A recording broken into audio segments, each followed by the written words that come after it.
The bull's name was Colossus, which felt like a joke now that he was 15 years old and moving slower every morning. But 12-year-old Beckett Ashford still called him by that name every day at dawn, the same way he'd been doing since he was 7. "Morning, big guy," Beckett said, climbing the fence with a bucket of feed mixed the way Colossus liked it.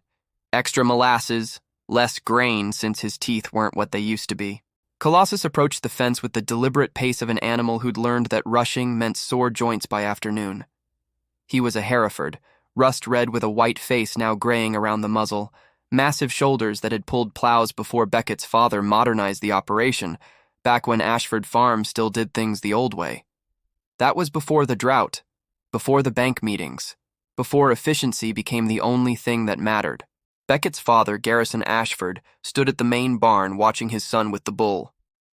43 years old, weathered by Nebraska sun and financial stress, Garrison had the look of a man who'd learned to make hard decisions before dawn so his family wouldn't see them coming. "Beck, come help with the morning check when you're done," Garrison called out. "5 more minutes. Colossus hasn't finished eating."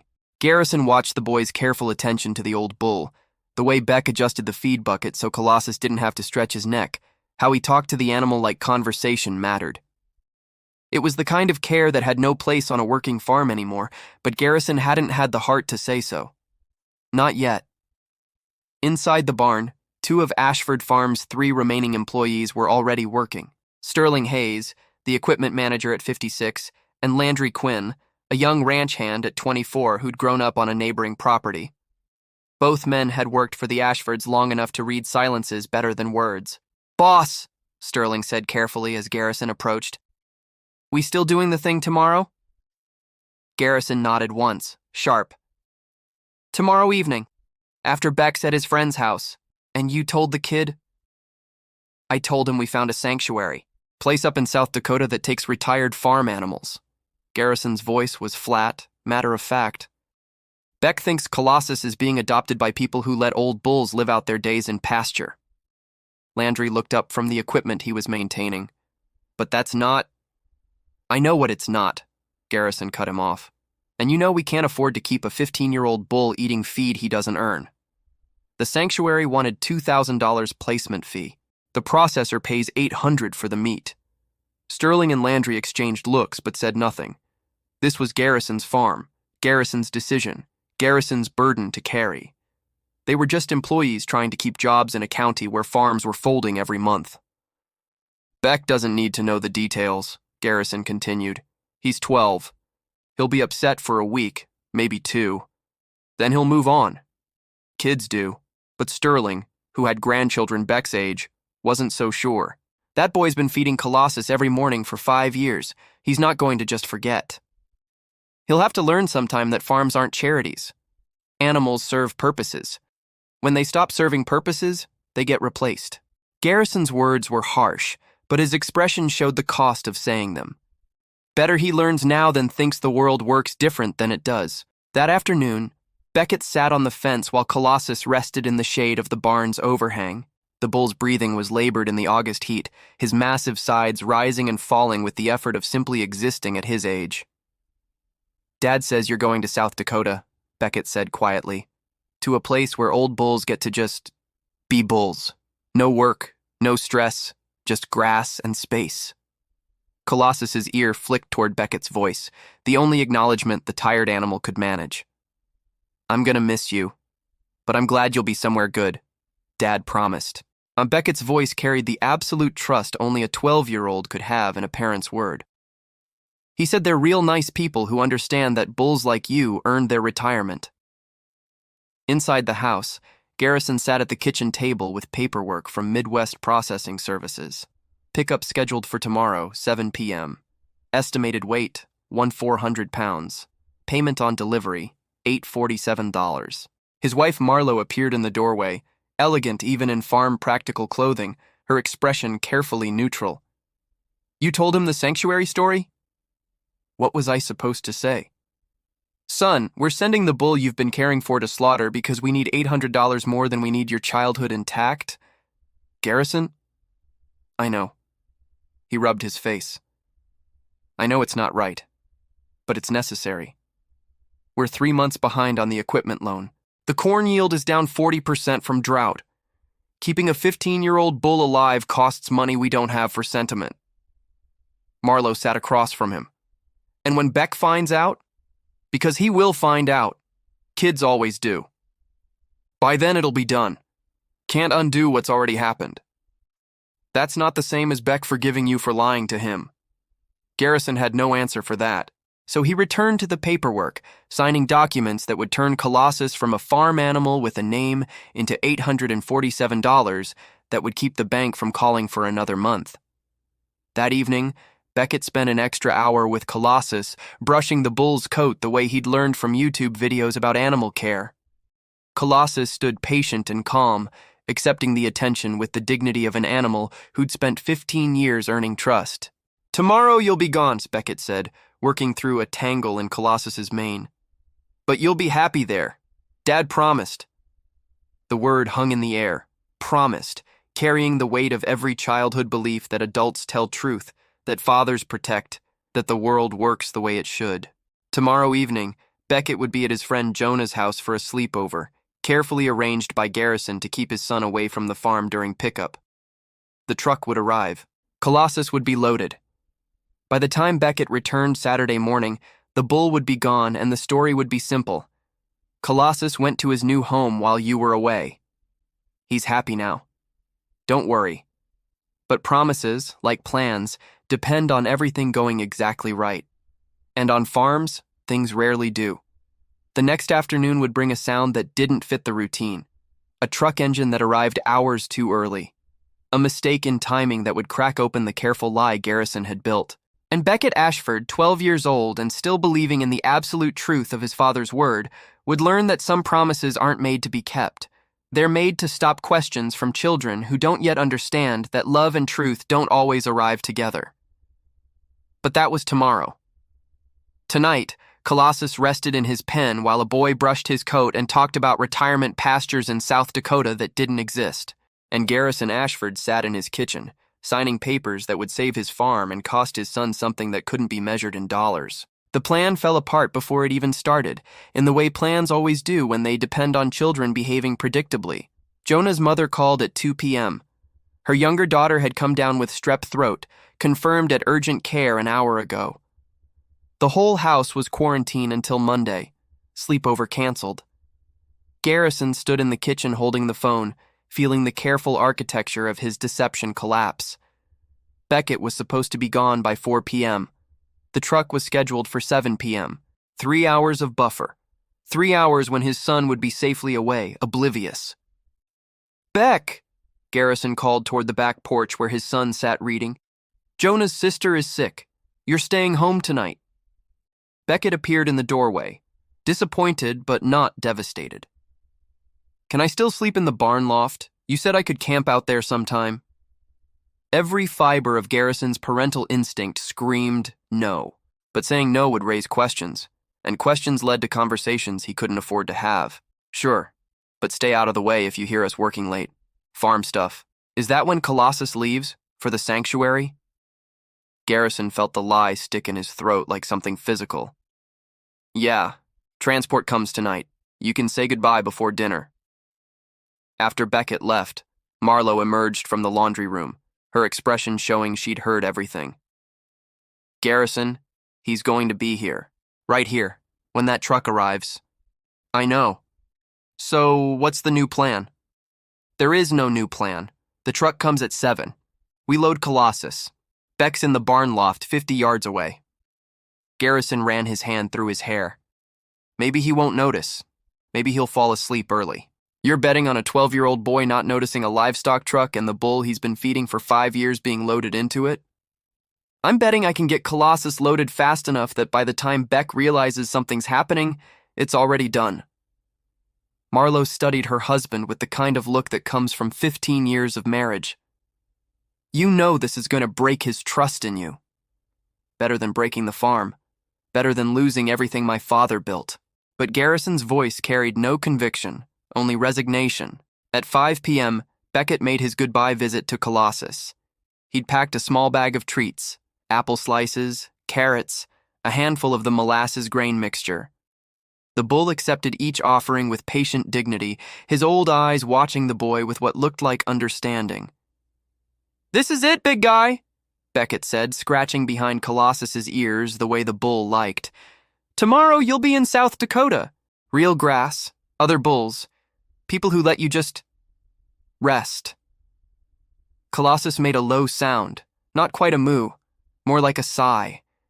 His breath was labored in the August heat, each inhale visible in the rise of his massive rib cage. "I wish I could come visit," Beckett continued. "But Dad says it's really far.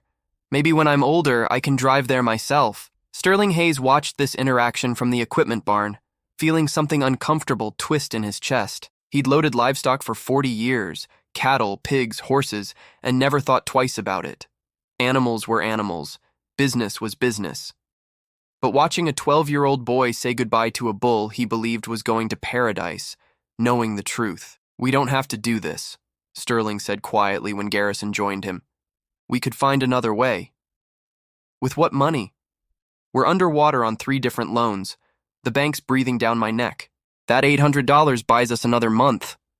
Garrison's jaw was set. "It's not enough, but it's what we have."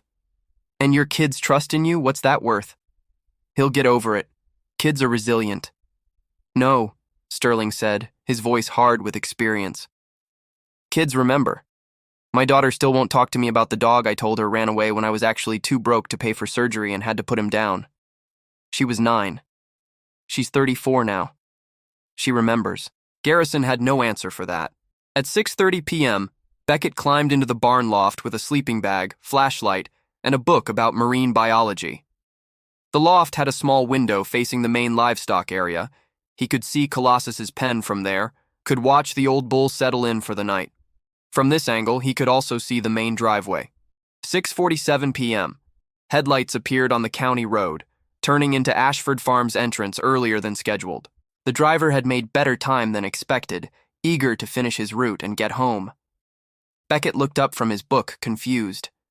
The sanctuary truck wasn't supposed to come until after dark. His dad had said so. But there was definitely a livestock trailer coming up the drive, air brakes hissing as it slowed near the barn. He moved to the loft window, watching. Below, Garrison and Sterling emerged from the equipment barn, both men moving with the quick efficiency of people who wanted something done fast. Landry appeared from the side barn, leading Colossus toward the loading area. Beckett's stomach dropped. This wasn't right. His dad had said he could say a final goodbye. Had said the truck would come late. Had said... He strained to hear the conversation below, pressing against the loft window. The truck driver's voice carried in the evening air. "Midwest Processing Services. Pickup for 1 Hereford bull, approximately 1,400 pounds. Processing Services. Not sanctuary. Processing." Beckett knew that word. He'd heard it before, in conversations adults had when they thought kids weren't listening. Processing meant slaughter. Processing meant meat. His hands went numb. The book fell from his lap, hitting the loft floor with a thump that nobody below heard over the truck's idling engine. This wasn't the sanctuary truck. This was something else. But maybe there was a mistake. Maybe this truck was here for a different animal. The farm had other cattle, older cows that were being culled. Maybe... "Easy, Colossus," he heard Landry's voice, gentle and sad. "Just up the ramp, boy. That's it." No. No. Beckett's mind raced through possibilities, each one colliding with the evidence in front of him. His father had lied, or the sanctuary had canceled, or there never was a sanctuary. Or... He needed to know. Needed to hear it said out loud. Beckett moved toward the loft ladder, then stopped. Something in him, some instinct he didn't yet have words for, said that going down there would force the truth into the open, would make the lie real in a way it wasn't yet. As long as he stayed in the loft, silent, watching, there was still a chance this was all a misunderstanding. But even as he thought it, he knew. Below, Sterling spoke quietly to Garrison. "Load's going smooth. He's not fighting. Old bulls never do. They're too tired. You tell Beck yet that it's not a sanctuary. What's the point? By morning it'll be done. I'll tell him the transport had to change routes, that Colossus is already settled in South Dakota. He'll believe it because he wants to. In the loft, Beckett pressed his hand over his mouth to keep from making a sound. His whole body was shaking. Not from cold, from the complete disintegration of everything he'd believed about his father's word. The loading ramp clanged as Colossus's weight shifted inside the trailer. The sound was final, inevitable. And Beckett Ashford, 12 years old and 40 feet above the scene, learned that promises don't break all at once. They crack first, small fractures that widen into chasms when you finally see them clearly. His father had lied to him. On purpose, carefully, repeatedly. Colossus wasn't going to South Dakota. There was no sanctuary. There never had been. The truck driver secured the rear gate. All set. Payment on delivery, right? Right, Garrison said. Call me when it's done. When it's done. The truck pulled away, red taillights disappearing down the county road. Garrison and Sterling stood in silence, both men looking everywhere except at each other. You think he heard? Sterling asked quietly. No. He's reading in the loft. Probably fell asleep already. But in the loft, Beckett sat with his back against the wall, staring at the empty pen where Colossus had stood every morning for 5 years. The pen looked smaller now. Everything looked smaller. He didn't cry. Crying was for when things were sad but understandable. This wasn't sad. This was something else. Something that made his chest feel hollow and his hands shake, and his mind circled the same question over and over. If his father could lie about this, what else wasn't true? Tomorrow would bring more cracks, more revelations. The slow, painful understanding that grew happens not in moments of joy, but in moments when you realize the adults you trusted most were capable of breaking promises to spare themselves difficult conversations. But tonight Beckett stayed in the loft, silent and still, while his father went to bed believing the lie had held. It hadn't. It had just changed shape. Beckett came down from the loft at 6:30 a.m., moving through routines with mechanical precision. Feed chickens, check water, collect eggs. He didn't go to Colossus's empty pen. Garrison watched from the kitchen window. The boy seemed normal. Quiet, but Beck was often quiet mornings. No questions, no tears, no sign he'd heard anything. Maybe the lie would hold. Morning, Garrison said when Beckett came inside. Morning. Marlowe set pancakes down, eyes moving between husband and son, reading silence differently. She knew the difference between a child who didn't know and one choosing not to speak. Sleep okay in the loft? Garrison asked, too casual. Fine. Hear anything? Trucks or... No. Beckett's voice was flat, empty. I fell asleep early. The lie came smooth, practiced. He'd spent 3 hours rehearsing it, testing tones until he found one that sounded believable. Garrison relaxed. Good. Colossus got picked up late. Transport to South Dakota. Should be settling into sanctuary now. Beckett cut pancakes with precise movements. That's good. You okay? I know you were attached. He's better off there. Like you said. Retirement. Each word carefully measured, delivered without emotion. I'm glad he's somewhere good. Marlowe set her coffee down hard. Beck, if you want to talk. I'm fine, Mom. Can I go to Sterling's this afternoon? He said he'd show me carburetor rebuild. The request was so normal that Garrison's tension eased. The kid was fine, moving on. After breakfast, Beckett went to the equipment barn. Sterling looked up, saw the boy's expression, understood immediately. You heard last night. Yeah. You tell your dad? No. Why not? Beckett picked up a wrench. Because if I tell him I know, he'll try to explain. Say it was necessary or he was protecting me. He'll make it make sense somehow. And you don't want it to make sense? I want him to tell me the truth without me catching him first. I want him to feel bad enough that he comes clean on his own. That might not happen, kid. I know. So what's your plan? Pretend until he tells the truth. Or until I'm old enough to leave. Beckett looked up, eyes older than 12. Whichever comes first. Inside, Marlowe cornered Garrison. He knows. He doesn't. You saw him at breakfast. That's exactly how I know. He was too fine, too controlled. Beckett doesn't do fine when upset. That was performance. If he knew, he'd confront me. No, because confronting you means hearing you defend the lie, and that would hurt worse. By afternoon, the thing neither could say hung between every conversation. Garrison asked about homework, monosyllables. Marlowe suggested movie night. Beckett claimed tired. Routines followed, words spoken. But underneath, a 12-year-old carried knowledge he wasn't supposed to have, performing normalcy so convincingly his father could almost believe the lie worked.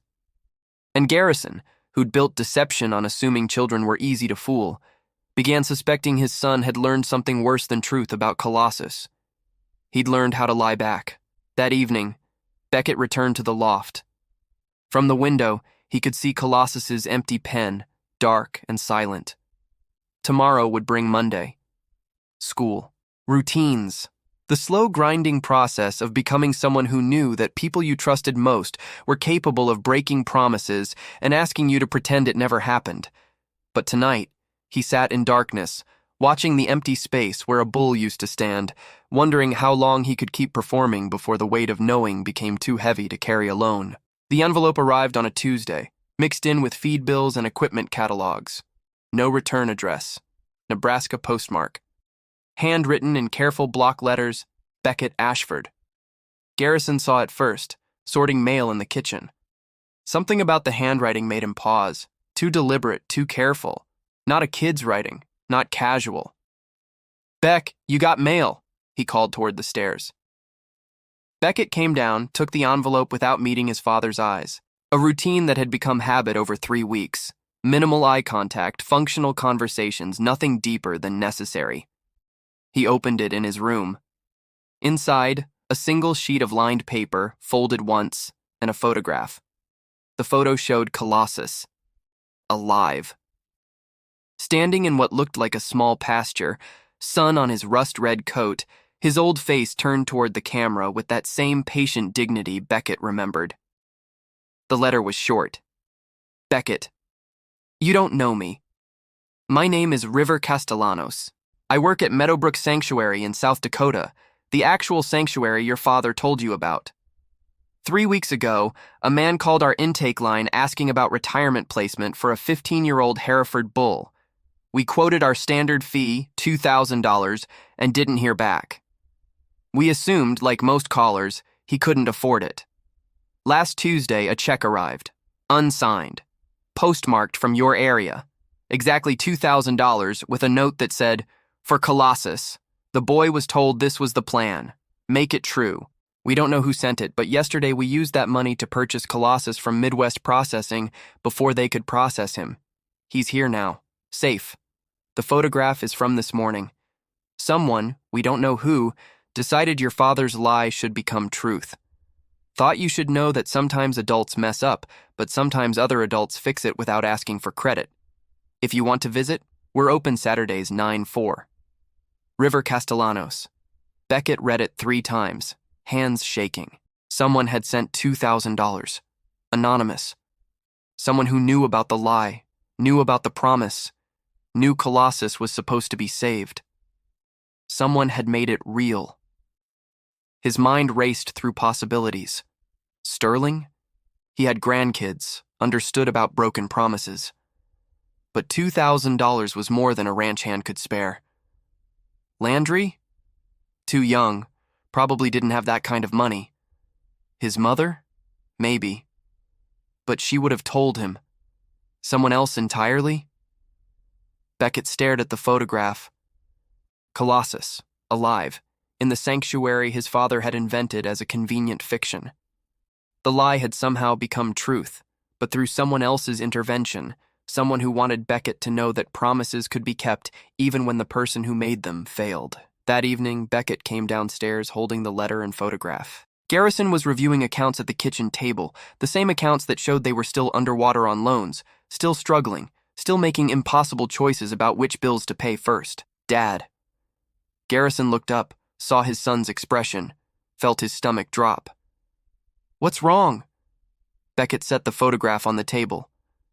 Colossus is alive. The color drained from Garrison's face. That's not... How did you...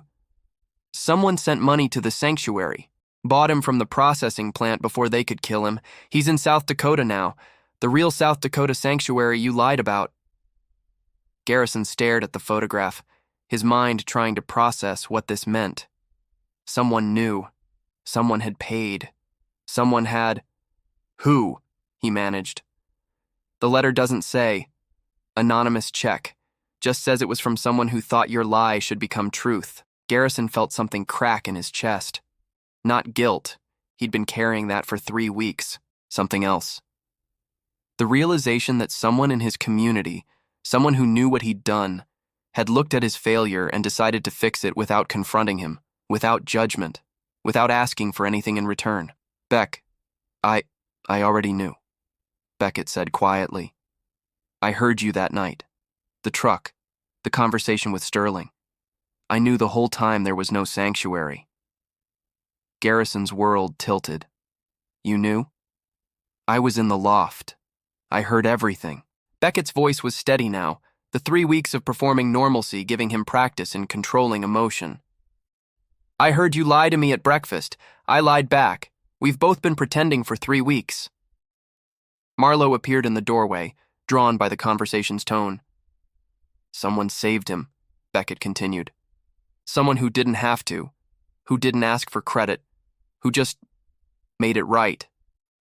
And I don't know if that makes what you did better or worse, but I know one thing. What? Whoever sent that money believed your promise mattered more than your money. They proved you wrong about what was necessary. Garrison had no defense for that. Someone, Sterling or Marlowe or a neighbor or someone he'd never suspect, had done what he claimed he couldn't afford to do, had made the choice he'd said was impossible. I want to visit him, Beckett said. Saturday's 9/4. It's a 4-hour drive. I want to see that the lie became true, even if you're not the one who made it true. 3 days later, Beckett stood at Meadowbrook Sanctuary's fence, watching Colossus graze in a field with 3 other retired bulls. River Castellanos stood beside him, mid-30s, patient eyes, someone who'd spent years learning that rescue meant more than saving animals from death. He's settling in well, River said. Old bulls do better in groups once they remember how. Thank you, Beckett said, for using the money, for sending the letter. Thank the person who sent the check. They did the hard part. I don't know who it was. Maybe that's better. Means they did it because it needed doing, not for recognition. Beckett watched Colossus for a long time. The bull looked different here, not younger but less tired. Like retirement was something he could finally believe in. On the drive back, Garrison tried to apologize, tried to explain, tried to make Beckett understand that sometimes necessity forces impossible choices. Beckett listened without responding, not because he was punishing his father, but because he'd learned something in 3 weeks of silence. Some things don't need explaining. They just need acknowledging. I'm not mad anymore, Beckett said finally, as Nebraska landscape rolled past. I'm just different now. I know that when you promise something, I can't trust it's true just because you said it. And I know that sometimes other people are braver than you are. Garrison absorbed that, feeling the weight of his son's new understanding. This wasn't forgiveness. This was something colder. Acceptance that adults fail, that trust once broken stays cracked even when repaired, that 12-year-olds learn to navigate the world with less certainty and more caution. That night, Beckett updated a list he'd started 3 weeks ago, kept hidden in his desk. Things I've learned are not always true when adults say them. At the bottom, he added a new line. But sometimes other people make them true anyway, and that matters more than who broke the promise first. The mystery of who sent the money never resolved. Sterling denied it. Landry denied it. Marlowe claimed ignorance. Even checking the postmark revealed nothing. Could have been any of 30 people in their county.